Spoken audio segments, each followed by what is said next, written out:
ஒரு ஊர்ல விவசாயி இருந்தாரு. அவர் பூசணிக்காய் தோட்டம் போட்டிருந்தாரு. அவர் வீட்டு பக்கத்துல இருந்த பணக்காரருக்கு பூசணிக்காய்னா ரொம்ப பிடிக்கும். அவர் அந்த பூசணிக்காயை பார்த்து ரொம்ப ஆசைப்பட்டாரு. அதை சாப்பிடணும்னு நினைச்சாரு.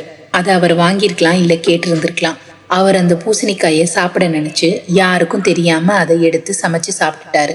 இந்த விஷயம் ஊர்ல இருக்க எல்லாருக்கும் தெரிஞ்சிருச்சு. அன்னையில இருந்து எல்லாரும் அவருடைய வீட்டை அடையாளம் சொல்லும் போது பூசணிக்காய் திருடினவரோட வீடு, பூசணிக்காய் திருடினவரோட வீடுன்னு சொல்ல ஆரம்பிச்சாங்க. 2-3 தலைமுறை போச்சு. இன்னும் அந்த பேர் மாறல.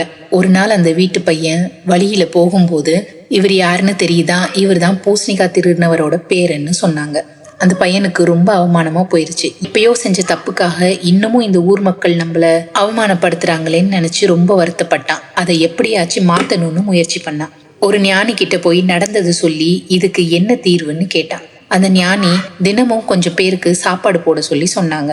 அவனும் ஏழைகள், அனாதைகள், வழிபோக்கர்கள்னு எல்லாருக்கும் சாப்பாடு போடப்படும்னு அறிவிப்பு செஞ்சான்.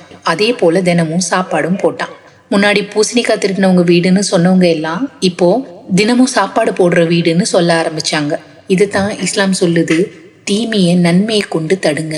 அப்படி செய்யும் போது பகைவனும் உங்களுடைய நெருங்கிய நண்பனா மாறிடுவான்.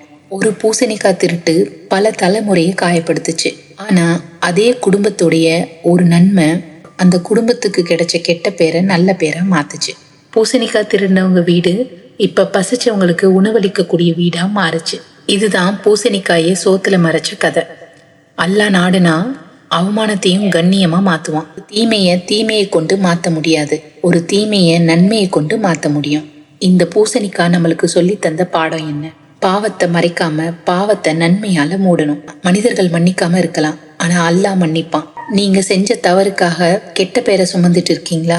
விவாதம் செய்யாதீங்க, விளக்கம் சொல்லாதீங்க.